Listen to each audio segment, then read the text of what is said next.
નમસ્કાર, the legal સફરમાં તમારું ખૂબ ખૂબ સ્વાગત છે. આજે આપણે એક એવા દસ્તાવેજની વાત કરવાના છીએ જે હજારો લોકોના ભવિષ્ય સાથે જોડાયેલો છે.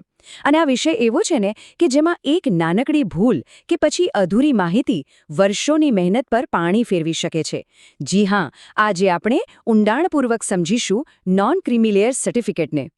ચાલો એક સીધા અને કદાચ થોડા ચોંકાવનારા સવાલથી શરૂઆત કરીએ. શું એવું બની શકે કે કોઈ વ્યક્તિ ઓબીસી કેટેગરીમાં આવતી હોય, એમની પાસે પોતાની જ્ઞાતિનો સરકારી દાખલો પણ હોય, પણ જ્યારે સરકારી નોકરી માટે અપ્લાય કરે ત્યારે એમને જનરલ કેટેગરીના ઉમેદવાર ગણી લેવામાં આવે? મતલબ કે એમને અનામતનો કોઈ જ લાભ ના મળે. સાંભળવામાં થોડો અજીબ લાગે ને? પણ આ એક કડવી વાસ્તવિકતા છે જે ઘણા ઉમેદવારો સાથે બને છે. હા, આવું બિલકુલ થઈ શકે છે. અને આની પાછળનું મુખ્ય અને એકમાત્ર કારણ છે એક બીજો ખૂબ જ મહત્વનો દસ્તાવેજ, નોન ક્રિમિલેયર સર્ટિફિકેટ. જો કોઈ ઉમેદવાર એસસીબીસી કે ઓબીસી વર્ગમાંથી આવે છે તો એમના માટે ખાલી જાતિનો દાખલો હોવો પૂરતો નથી. અનામતનો લાભ લેવા માટે એમની પાસે એક વેલિડ એટલે કે માન્ય નોન ક્રિમિલેયર સર્ટિફિકેટ હોવું ફરજિયાત છે. તો ચાલો આજે આ આખા વિષયને મૂળમાંથી સમજીએ અને બધી ગેરસમજ દૂર કરીએ. તો આપણા આજના વિશ્લેષણના પહેલા ભાગમાં આપણે એ જ મૂળભૂત સવાલના ઊંડાણમાં જઈશું કે ભાઈ, જાતિનો દાખલો તો છે, તો પછી અનામતનો લાભ કેમ નહીં? આ સમજવા માટે નોન ક્રિમિલેયર સર્ટિફિકેટ શું છે અને એનો હેતુ શું છે એ સમજવો બહુ જ જરૂરી છે. તો આ નોન ક્રિમિલેયર સર્ટિફિકેટ છે શું? એકદમ સાદી ભાષામાં કહું તો આ એક સરકારી પુરાવો છે જે એ સાબિત કરે છે કે ઓબીસી કેટેગરીના ઉમેદવારનો પરિવાર આર્થિક રીતે સદ્ધર નથી. અહીં બે વસ્તુને અલગ સમજવી પડશે. તમારો જાતિનો દાખલો એ તમારી સામાજિક ઓળખ છે, એટલે કે તમે કઈ જ્ઞાતિના છો, જ્યારે નોન ક્રિમિલેયર સર્ટિફિકેટ એ તમારી આર્થિક સ્થિતિ બતાવે છે. સરકારનો હેતુ સ્પષ્ટ છે કે અનામતનો લાભ એમને જ મળવો જોઈએ જે સામાજિક અને આર્થિક બંને રીતે પાછળ હોય. એટલે આ સર્ટિફિકેટ તમારી આર્થિક યોગ્યતા ચકાસવા માટેનું એક ટૂલ છે. હવે આપણે એ મૂળભૂત કોન્સેપ્ટને સમજીએ જેના પર આ આખી સિસ્ટમ ઊભી છે. સરકારે ઓબીસી સમાજને આર્થિક દૃષ્ટિકોણથી બે ભાગમાં વહેંચ્યો છે અને આ જ ભાગલા નક્કી કરે છે કે ઓબીસી હોવા છતાં કોને અનામત મળશે અને કોને નહીં. આને સમજવા માટે સરકારે દૂધ અને મલાઈનું એકદમ સરળ ઉદાહરણ આપ્યું છે. જેમ દૂધ ઉકાળીએ એટલે મલાઈ ઉપર આવી જાય, બરાબર? બસ એ જ રીતે ઓબીસી સમાજના જે પરિવારો આર્થિક અને શૈક્ષણિક રીતે આગળ વધી ગયા છે, જે સદ્ધર થઈ ગયા છે, એમને ક્રિમિલેયર એટલે કે મલાઈદાર વર્ગ કહેવાય છે. સરકારનું માનવું છે કે હવે આ લોકોને અનામતના ટેકાની જરૂર નથી અને જે બાકીનો મોટો વર્ગ છે જેમને હજુ પણ સપોર્ટની જરૂર છે એમને નોન ક્રિમિલેયર કહેવાય છે અને અનામતના બધા લાભ ફક્ત આ નોન ક્રિમિલેયર વર્ગ માટે જ છે. તો સવાલ એ થાય કે આ ક્રિમિલેયર અને નોન ક્રિમિલેયર વચ્ચેની લાઇન ક્યાં દોરાય છે? કઈ રીતે નક્કી થાય કે કોણ કયા વર્ગમાં આવશે?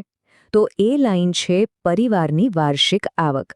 સરકારે અત્યારે આ લિમિટ રાખી છે વાર્ષિક 8 લાખ રૂપિયા. આ આંકડો બરાબર યાદ રાખી લેજો. ચાલો આ નિયમ એકદમ સ્પષ્ટ કરી લઈએ. જો કોઈ ઉમેદવારના પરિવારની બધા જ સોર્સમાંથી થતી કુલ વાર્ષિક આવક 8 લાખ રૂપિયાથી 1 રૂપિયો પણ વધારે હોય તો એ ઉમેદવાર ક્રિમિલેયર ગણાશે અને ભલે એમની પાસે ઓબીસીનો દાખલો હોય, એમને અનામતનો લાભ નહીં મળે. પણ જો પરિવારની વાર્ષિક આવક 8 લાખ રૂપિયા કે એનાથી ઓછી હોય તો જ એ ઉમેદવાર નોન ક્રિમિલેયર ગણાશે અને તો જ એમને કાયદેસર રીતે અનામતનો હક મળશે. હવે આપણે ધ લીગલ સફરના સૌથી મહત્વના મુદ્દા પર આવીએ છીએ, જ્યાં મોટાભાગના લોકો ભૂલ કરે છે. ઘણા લોકો જાતિના દાખલાને અને નોન ક્રિમિલેયર સર્ટિફિકેટને એક જ સમજી લે છે. પણ ના, આ બંને દસ્તાવેજ જમીન આસમાન જેટલા અલગ છે. ચાલો આ બંને વચ્ચેનો તફાવત સમજીએ. આ ટેબલ જુઓ એટલે બધું જ ક્લિયર થઈ જશે. પહેલો મુદ્દો છે હેતુ. જાતિનો દાખલો શું સાબિત કરે છે? તમારી જ્ઞાતિ, તમારી સામાજિક ઓળખ. જ્યારે નોન ક્રિમિલેયર સર્ટિફિકેટ શું સાબિત કરે છે? તમારી આવક, તમારી આર્થિક સ્થિતિ. બીજો અને સૌથી મોટો તફાવત છે વેલિડિટી એટલે કે માન્યતા. જાતિનો દાખલો એકવાર કઢાવો એટલે લાઈફટાઈમ ચાલે, કારણ કે જ્ઞાતિ તો બદલાય નહીં. પણ નોન ક્રિમિલેયર સર્ટિફિકેટ ફક્ત 3 નાણાકીય વર્ષ માટે જ માન્ય રહે છે. કેમ? કારણ કે પરિવારની આવક તો દર વર્ષે બદલાઈ શકે છે, વધી પણ શકે છે અને ઘટી પણ શકે છે. બસ આટલું યાદ રાખો. એક તમારી કાયમી ઓળખ છે અને બીજું તમારી હાલની પરિસ્થિતિનો પુરાવો છે. અને અહીંયા જ સૌથી મોટી ભૂલ થાય છે. ઘણા મિત્રો એવું જ માની લે છે કે એકવાર નોન ક્રિમિલેયર કઢાવી લીધું એટલે હવે શાંતિ. પણ એવું નથી. વિચારો કે કોઈએ કોલેજના પહેલા વર્ષમાં સર્ટિફિકેટ કઢાવ્યું હોય, 4 વર્ષ પછી ભણીને સરકારી નોકરી માટે ફોર્મ ભર્યું અને ડોક્યુમેન્ટ વેરિફિકેશન વખતે ખબર પડે કે એમનું સર્ટિફિકેટ તો એક્સપાયર થઈ ગયું છે.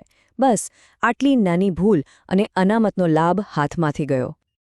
ચાલો તો હવે આ સર્ટિફિકેટને લગતા જે ચોક્કસ નિયમો છે અને એની મુદ્દતની જે ગણતરી છે એના વિશે થોડી ડિટેલમાં વાત કરીએ, જેથી ભવિષ્યમાં કોઈ જ કન્ફ્યુઝન ન રહે.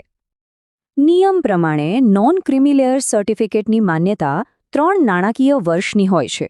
અહીં એક ખાસ યાદ રાખજો કે આ 3 વર્ષમાં જે વર્ષે સર્ટિફિકેટ ઇશ્યુ થયું હોય એ વર્ષ પણ ગણાઈ જાય છે. જેમ કે જો તમારું સર્ટિફિકેટ 1 એપ્રિલ 2023થી 31મી માર્ચ 2024ની વચ્ચે ઇશ્યુ થયું હોય તો એ 2023-24 નાણાકીય વર્ષનું ગણાય. એટલે 2023-24, 2024-25 અને 2025-26 એમ 3 વર્ષ ચાલશે. એનો મતલબ કે એ 31મી માર્ચ 2026ના રોજ એક્સપાયર થશે. આ ગણતરી સમજવી બહુ જ જરૂરી છે. એટલે એક વાત ગાંઠ બાંધી લેજો. કોઈપણ સરકારી નોકરી કે કોલેજ યુનિવર્સિટીનું ફોર્મ ભરતા પહેલાં સૌથી પહેલું કામ એ કરજો કે તમારા નોન ક્રિમિલેયર સર્ટિફિકેટની ઇશ્યુ ડેટ અને એની એક્સપાયરી ડેટ ચેક કરી લેજો. છેલ્લી ઘડીની ભાગદોડ અને ટેન્શનથી બચવાનો આ જ સૌથી સારો રસ્તો છે. ચાલો હવે આપણા આ વિશ્લેષણના છેલ્લા ભાગમાં આપણે એકદમ પ્રેક્ટિકલ વાત પર આવીએ. આ સર્ટિફિકેટ કઢાવવા માટે કયા કયા ડોક્યુમેન્ટ્સ જોઈએ અને એની પ્રોસેસ શું છે? હવે આ સર્ટિફિકેટ મેળવવાની પ્રોસેસ બહુ જ સહેલી થઈ ગઈ છે. પહેલું સ્ટેપ છે બધા જ જરૂરી ડોક્યુમેન્ટ્સ ભેગા કરીને એક ફાઇલ બનાવી લેવી. પછી તમે 2 રીતે એપ્લાય કરી શકો છો. એક તો તમારી નજીકની મામલતદાર કચેરીમાં જઈને અરજી કરી શકો છો અને બીજો જે વધારે સહેલો રસ્તો છે એ છે ડિજિટલ ગુજરાત પોર્ટલ પર ઘરે બેઠા ઓનલાઈન એપ્લાય કરવાનો.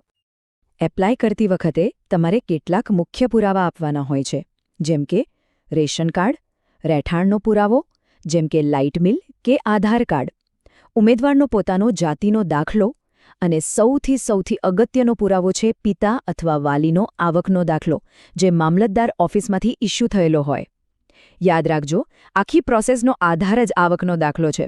અને જો પરિવાર ઇન્કમટેક્સ રિટર્ન ભરતું હોય તો છેલ્લા 3 વર્ષના રિટર્નની કોપી પણ આપવી પડે છે. તો મિત્રો, આટલી લાંબી ચર્ચાનો સાર એ જ છે કે નોન ક્રિમિલેયર સર્ટિફિકેટ અનામતનો લાભ લેવા માટેની માસ્ટર કી છે.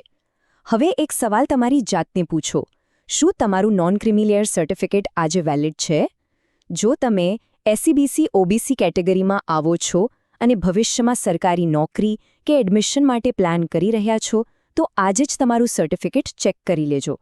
આશા છે કે ધ લીગલ સફારનું આ વિશ્લેષણ તમારા માટે ઉપયોગી રહ્યું હશે. જો આ માહિતી તમને કામની લાગી હોય તો એવા લોકો સુધી જરૂર પહોંચાડજો જેમને આની જરૂર હોય. અમારી સાથે જોડાવા બદલ આભાર. જય હિન્દ.